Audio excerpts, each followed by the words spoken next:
que de rien pour combler leur faim. À quoi bon vouloir voler de ses propres ailes? Où pourraient-ils aller alors que dehors c'est l'hiver nucléaire?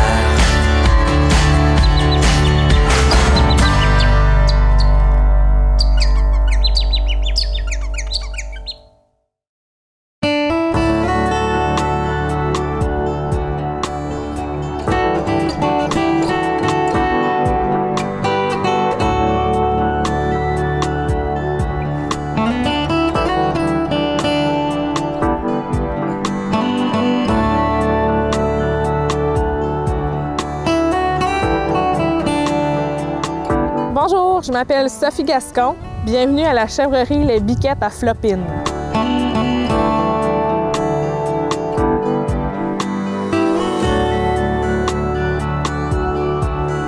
La chèvrerie Les Biquettes à Flopine a commencé en 2011, mais dans les bâtiments d'élevage de mes parents, qui eux ont acheté en 85 de mon grand-père, qui lui avait acheté en 61. Donc, je suis la troisième génération. Les générations précédentes étaient en production laitière, donc les vaches laitières. En 2009, mon père a eu un accident. On a cessé la production. Puis moi, en 2011, en voyant l'étable vide, ça me brisait le cœur à chaque fois que je rentrais dans l'étable. Fait qu'à un moment donné, ça a été plus fort que moi. Là. Il a fallu que je m'achète des animaux. Puis j'ai étudié les différents types d'animaux qui m'intéressaient. Au début, j'avais peut-être l'idée de partir dans la vache laitière, mais j'étais toute seule dans ce temps-là. C'était des gros animaux, beaucoup d'investissements en temps, en argent. Donc, j'ai décidé de réduire mon type d'animal. Donc, j'ai regardé dans le mouton. J'avais déjà travaillé sur une ferme de moutons. Ça m'intéressait, sauf que j'aimais pas tant le caractère du mouton qui est un peu plus peureux, un peu. Donc, je suis allée voir dans la chèvre laitière. Parce que je connaissais la chèvre laitière un petit peu. Je suis allée visiter des entreprises, puis je me suis rendu compte qu'investir dans la chèvre laitière, ça me disait pas tant. Ça prenait beaucoup de temps, beaucoup d'infrastructures aussi pour les treilleuses et tout. Et aussi un contrat de lait qu'il faut que tu aies avec une laiterie. On est quand même un peu loin des grands centres, donc c'est là que j'ai découvert la chèvre de boucherie. Je suis allée voir des producteurs. Première fois que je vois une chèvre de boucherie de ma vie, je tombe en amour. C'est un amour inconditionnel. J'ai vu ça, j'ai dit, c'est ça que je veux. C'était clair, net et précis. Bon, je ne m'attendais pas à tout le travail que ça allait apporter. Même si je connaissais le milieu de l'agriculture, la chèvre de boucherie, c'est un autre monde. Premièrement, les connaissances vétérinaires ne sont pas tant développées. Autant côté nutrition, donc mes nutritionnistes qui viennent ici au début, j'avais pas beaucoup d'aide, pas beaucoup de connaissances dans le milieu.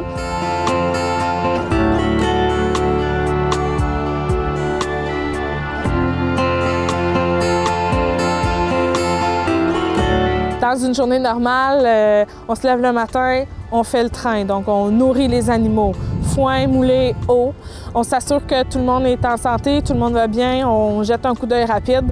On s'entend que le matin, on fait ça rapidement parce que je travaille à 4 jours par semaine à l'extérieur, puis mon conjoint, 5 jours et demi par semaine à l'extérieur. Fait qu'on est ici, mais pas si longtemps que ça.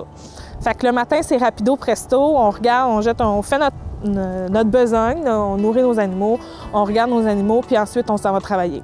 On revient le soir vers 6h, 6h30, on soupe en vitesse, on s'en va dans l'étable. Là, on fait ça un petit peu plus lentement, là, justement pour s'assurer qu'on n'a rien manqué le matin. Donc, mais on refait la même routine de soignage. Puis, ça ressemble à ça nos journées, puis c'est 7 jours par semaine. On a notre mise en marché aussi qui prend un gros pourcentage de notre temps. On fait les marchés fermiers, des événements. On a des rendez-vous à la boucherie pour aller porter nos animaux, pour aller les rechercher. On essaie d'être à plus d'endroits possible pour se faire connaître. C'est de la publicité presque gratuite. C'est pas gratuit. Puis, Fait que, en gros, ça, c'est sur le point de vue mise en marché. On a aussi notre transformation alimentaire. C'est surtout mon père qui s'occupe de ce département-là. Autant pour le marketing, là, le site Internet, Facebook, ça, c'est mon père. Mon père, il est bon là-dedans, puis il a un petit peu plus de temps que moi. Un petit peu, là, parce qu'il est bien occupé lui aussi.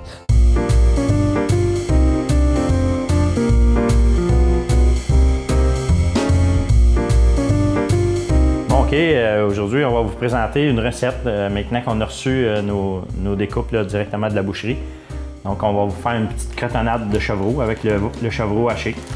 À chaque marché ou à chaque rencontre qu'on fait, on a tout le temps des petites recettes à vous suggérer. Aujourd'hui, c'est un croton santé de chevreau. On a une recette maître qu'on peut faire en grosse quantité, mais aujourd'hui, on va la faire en petite quantité juste pour vous montrer ce que c'est. C'est vraiment simple comme ingrédient. On a 2 livres de chevreau. On a 4 gousses d'ail. On a un oignon émincé. On va y rajouter des 4 épices et sel, poivre et un peu de thym.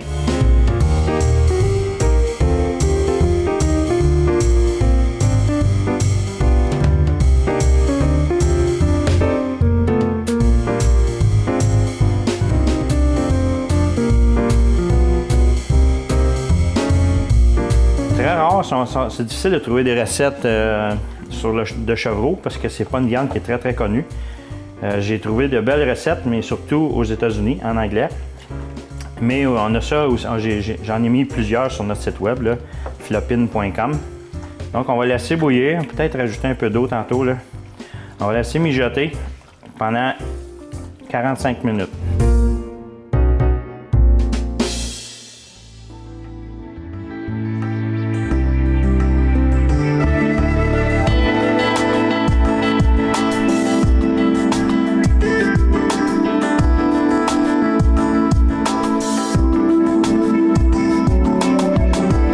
Ici, on a commencé en 2011 avec 3 chèvres, 3 chevrettes en fait. Les 3 avaient autour de 3 mois. Quelques mois après, on en a acheté 16 autres. Aujourd'hui, en 2016, on est rendu à 60 chèvres de reproduction, donc 60 mères qui ont déjà eu des bébés. On a présentement dans l'étable à peu près 45 chevreaux. Dans l'année, on a eu 85 chevreaux qui sont nés ici, puis on a aussi 2 boucs de reproducteurs. Puis on a aussi 100 poules pondeuses.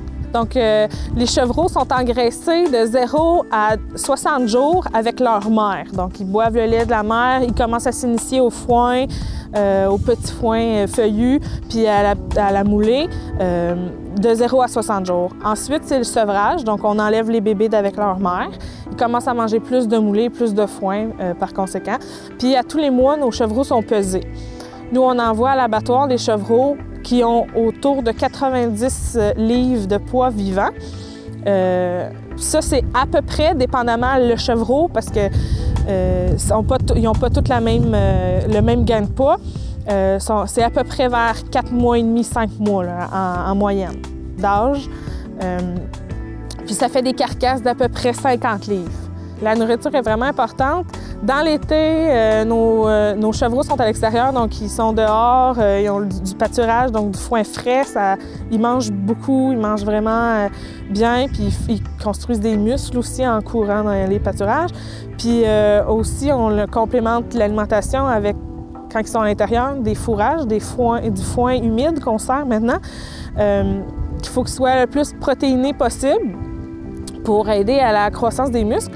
Puis on leur ajoute aussi de la moulée qui est constituée, entre autres, d'un supplément complet qu'on fait fabriquer à la meunerie, puis de maïs. On mélange les deux, puis c'est ce qu'ils ont.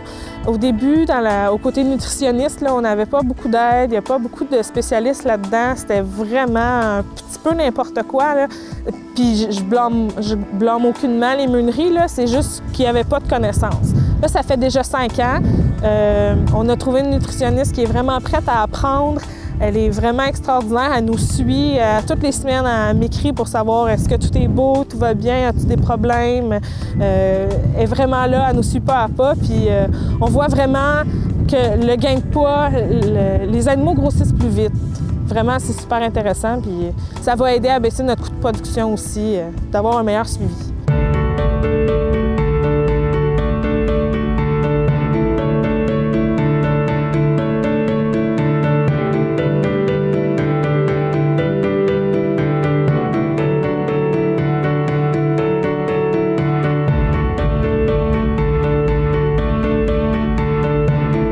Donc, quand on a pris la décision de faire la chèvre de boucherie, on est allé pour le Nec Plus Ultra de la chèvre pour faire la viande. C'est la chèvre de race Boer. Ça, c'est un choix bien personnel, sauf qu'il y a quand même une grosse proportion de chèvres de boucherie qui sont de race Boer par rapport aux autres races. La race Boer, c'est une race qui s'adapte quand même bien, puis qui fait vraiment la croissance beaucoup plus rapide que d'autres races. C'est un peu comme la Angus dans la chèvre. On va dire que dans le bœuf Angus, c'est le meilleur bœuf. Bon, mais dans la chèvre, c'est la Boer. Il y a aussi d'autres races. Il y a la Kiko, qui fait aussi beaucoup de viande, mais elle aussi, elle donne plus de lait que la Boer. On l'appelle un peu la chèvre qui est utilisée à deux fins. Là. Elle peut faire du lait puis de la viande. Puis il y a une nouvelle race aussi qui rentre, c'est la Savannah. J'en ai jamais eu, mais il y a des producteurs qui sont très satisfaits. Moi, ma Boer, je la changerais pas. Dans mon troupeau, j'ai des animaux croisés, parce que quand j'ai acheté mon troupeau, j'avais des animaux croisés à la base. Donc, j'ai un petit peu de Kiko, puis j'ai un petit peu de Nubien aussi. La race nubienne, c'est une race typiquement laitière, mais croisée avec le Boer, ça fait vraiment une chèvre qui va donner un bon gain de poids, mais aussi qui va donner beaucoup de lait. Donc, pour ces bébés, ça va être très, très bénéfique. Nos chèvres ont à peu près 2 bébés par portée. La gestation d'une chèvre, c'est 5 mois. Donc, la chèvre tombe enceinte, 5 mois après, elle a ses bébés. Elle reste 2 mois avec ses bébés. Ensuite, elles sont séparées. Donc, on dit que la chèvre est tarie. Ensuite, elle est remise à la reproduction. Donc, nous, on vise 3 chevrottages par 2 ans. Donc, un chevrotage et demi par année. Les boucs, c'est, je pense, notre 4e et 5e bouc qu'on a ici depuis le début. La raison pourquoi on change de bouc, c'est parce qu'on ne veut pas de consanguinité dans le troupeau. Donc, mes bébés femelles que je vais décider de garder, je ne peux pas les reproduire avec leur père. Donc, quand j'ai trop de bébés du mâle, bien, je vends le mâle. Je le vends comme reproducteur dans un autre troupeau parce que les boucs, ça peut-être... J'en ai un qui a 6 ans et est encore vraiment bon. D'après moi, ça va plus loin que ça, mais je pense que la productivité diminue en vieillissant. Fait que je vais dire vers 6 ans, c'est encore bon. Mes boucs, moi, je les garde à peu près 2 ans chacun. Une année, j'ai les bébés de un bouc. Bien, ces bébés-là, je vais les reproduire avec mon autre bouc. Fait que j'alterne là. Pour 2 ans. À date, ça fonctionne toujours bien. Mais c'est important d'avoir 2 boucs pour la grosseur de mon troupeau. J'ai entendu dire que ça prenait un bouc pour 25 chèvres. Donc, je suis un petit peu en équipe réduite au fait de boucs. Mais puisque j'ai une bonne rotation, mes boucs ils ont une quantité de chèvres avec eux très appropriée.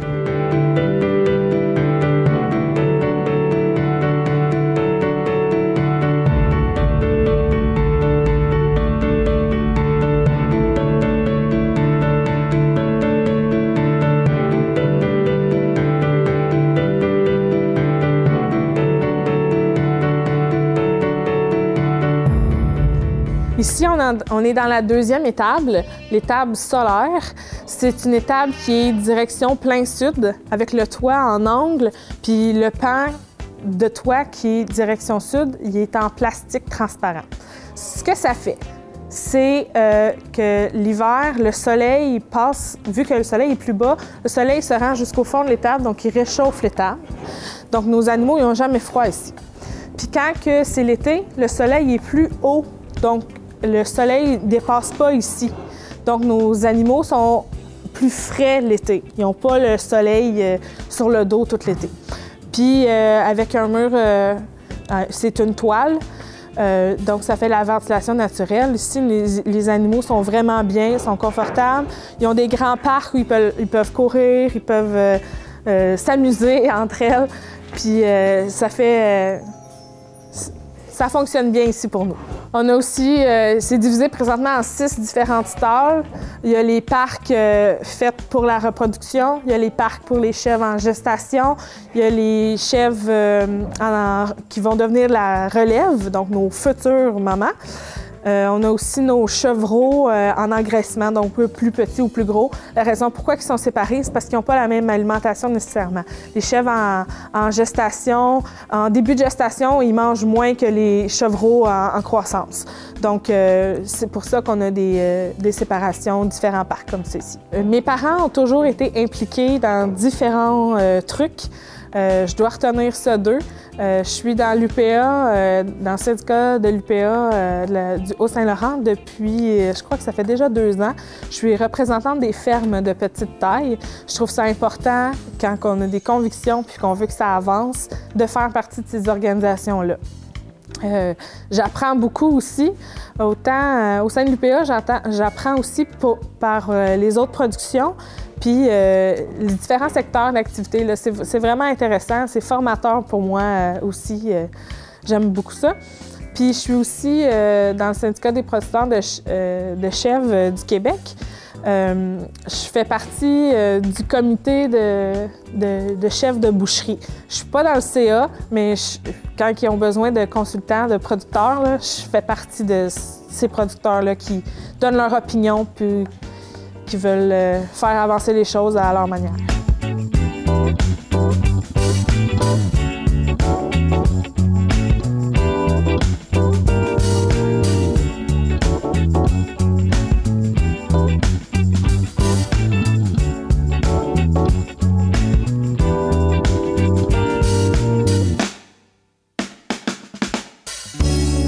Donc ici, on est devant le parc de reproduction.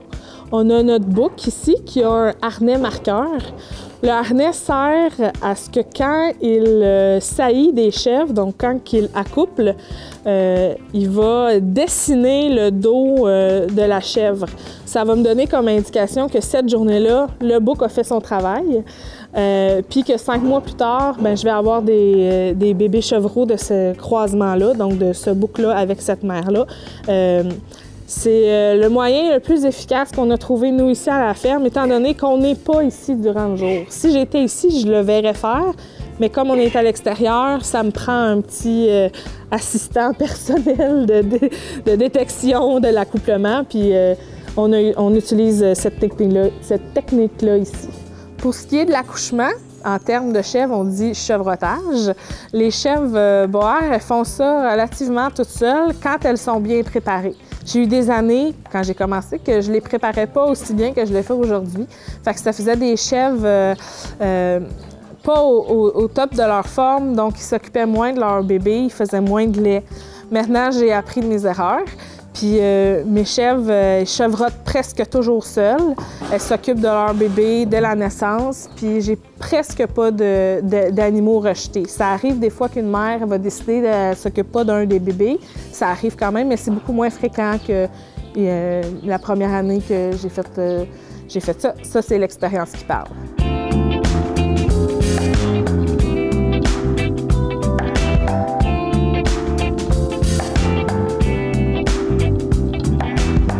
Mes chèvres, l'hiver, elles ne vont pas dehors parce que les clôtures électriques ne fonctionnent pas dans la neige. Fait que mes chèvres sont à l'intérieur. Sauf que vous allez voir à l'intérieur tantôt, sont pas attachés, sont dans des gros enclos, ils ont de la place pour bouger. Ils peuvent quand même faire de l'exercice en masse, là. Il n'y a pas de danger. Le bienfait du pâturage, c'est entre autres parce que ce qui pousse, là, c'est gratuit, ça vient de la nature. Puis en plus, ça fait l'épandage naturel de leur fumier. C'est moins de travail. Puis aussi, ça leur donne de la vitamine D. Puis ils sont belles dehors, sont heureuses. C'est des animaux de troupeau, ils aiment ça se promener. C'est juste de santé. L'agriculture en 2016, je crois que toute production confondue, c'est difficile. Ça a probablement été toujours difficile. Il y a beaucoup de réglementations, des lois. c'est vraiment difficile. On est très dépendant des prix des marchés. C'est difficile. Dans la chef de boucherie, on n'a pas de contingent, donc pas de quota. Il faut faire notre mise en marché nous-mêmes. On a de l'aide par quelques regroupements qui existent au Québec, là, entre autres le regroupement des éleveurs de chefs de boucherie du Québec, qui est un excellent regroupement qui donne des formations aux nouveaux producteurs, tant sur le côté alimentation, santé, sélection génétique. C'est vraiment super. Puis les gens qui sont sur le conseil de cet organisme-là sont très présents. Si tu as des questions, ils sont contents de te répondre. Puis ils sont vraiment là pour l'avancement de la chef de boucherie. Ensuite, étant donné que par ce regroupement-là, on finit par connaître des producteurs, puis il y a un cercle d'amis de producteurs qui s'est créé. Quand j'ai des questions, ben moi, j'ai des références, j'ai des producteurs à qui je fais confiance, puis leur expertise est toujours vraiment très intéressante. Donc, moi, c'est comme ça que j'ai beaucoup appris, là, en posant des questions aux autres producteurs d'expérience, parce qu'autrement, dans les livres, il n'y en a pas tant de connaissances, là. Puis en même temps, il faut se faire une idée, là. Tout ce qu'on apprend, c'est pas toujours vrai, là. C'est comme partout, là. Il faut quand même avoir un certain sens critique là, pour prendre nos décisions par nous-mêmes. Donc, à la chèvrerie Les Biquettes à Flopine, on a aussi un petit troupeau de poules pondeuses. C'est des poules de race bovane brune. C'est une des meilleures races pondeuses au monde. J'ai ça, c'est la deuxième année que j'ai des poules. La raison pourquoi j'en ai, c'est bien simple, c'est ma marge de crédit. Donc, j'ai des poules pour payer ma moulée pour les chèvres. Je vends toutes mes œufs à la boutique, au marché fermier. Je fais partie d'un projet pilote qui est fait avec la CAP, l'Association des marchés publics du Québec, puis les producteurs d'œufs du Québec, qui donne droit à 50 producteurs à la grandeur du Québec de vendre leurs œufs fermiers dans les marchés fermiers. Parce que si je faisais pas partie du projet pilote, ce serait interdit. Et au Québec, tu n'as pas le droit de vendre tes œufs autrement qu'à la ferme. Puis je vends aussi mes œufs, ce que je réussis pas à vendre par moi-même, je les vends à la boucherie Valence à Huntingdon.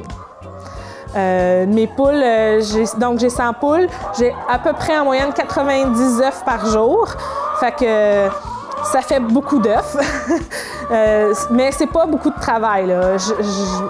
Pourvu que mes pondoirs soient propres, je ramasse mes œufs, je les nettoie, puis je les garde au réfrigérateur.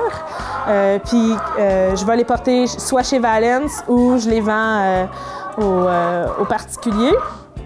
Mes poules ont de la moulée cubée, ils ont de l'eau fraîche tous les jours. Puis ils sont sur un paillis fait en mousse de tourbe.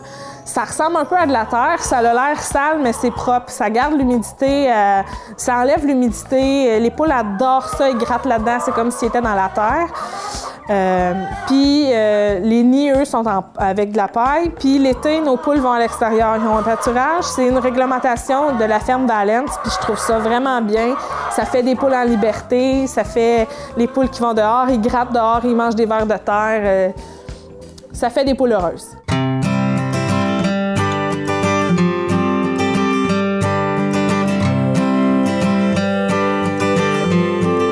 Dans l'entreprise, il y a mon père qui m'aide énormément au niveau beaucoup du marketing, puis de la comptabilité, de la transformation. Puis il y a aussi mon conjoint David, qui est un aide vraiment précieuse dans l'étable. Lui, de formation, il est mécanicien agricole. Donc, tout ce qui est mécanique ici, moteur, machine, tout, là, David, il a tout réparé. Puis il m'aide aussi dans l'exécution de tout. Donc, quand c'est le temps de faire les pâtes, quand c'est le temps de rentrer du foin, quand c'est le temps de faire du foin, quand c'est tout. On est vraiment, David et moi, on est vraiment une super bonne équipe. Dans le fond, quand j'ai commencé, j'étais célibataire. Fait que j'espérais trouver quelqu'un dans le monde agricole. Quand j'ai rencontré David, j'étais un peu déçue parce qu'il n'était pas agriculteur. Sauf que je l'ai un peu forcé, entre guillemets, à développer un intérêt pour les chèvres. Il est vraiment bon, il est vraiment super travaillant, puis il m'oblige à être meilleur. Vraiment, on est une super bonne équipe. Eh bien, la recette est complétée. Comme j'avais dit, c'était 60 minutes là, à mijoter, que j'ai brassé un peu de temps en temps. J'ai rajouté les 2 ingrédients à la fin, qui étaient la moutarde de Dijon et la pâte de tomate. J'ai assaisonné sel et poivre au goût. Et puis, la recette me donne aujourd'hui 5 beaux contenants de 250 ml qui peuvent aller au congélo facilement. Donc, c'est l'heure de goûter. Oui, mes objectifs moyen-court terme, c'est... Dans le fond, moi, mon but premier, c'est de vivre de mon entreprise. Donc, j'aimerais bien arrêter de travailler à l'extérieur. Puis, on entrevoit ça très positivement. On a fait une grosse étude de marché. On a développé un beau plan d'affaires vraiment très complet avec l'aide de conseillers en gestion par rapport à nos chiffres. C'est pour ça que ça m'a pris tant de temps avant de faire mon plan d'affaires. J'avais pas de chiffre de référence quand j'ai commencé. Il n'y en avait pas de chiffre autant point de vue de la vente ou... en tout cas, il n'y avait rien de concret. Donc, en 5 ans, moi, j'ai mes états financiers qui ont permis d'aider, puis mes résultats dans les tables aussi. Donc, les poids carcasses, les points de vente que j'ai déjà développés. Puis avec tout ça, on est très optimiste. Mon projet, c'est de monter à 175-200 chefs de reproduction. Donc, j'ai encore du chemin à faire. Puis, pour être capable de vivre de mon entreprise, puis c'est très faisable, là. Le chevreau, la viande de chevreau, c'est une viande au goût vraiment délicat. C'est faible en gras, haut en protéines et en fer. C'est vraiment une super bonne viande. Puis ça commence à se vendre de plus en plus. Il commence à avoir de la demande pour ça. Vraiment, je pense qu'on... Pas je pense, je sais que ça se peut.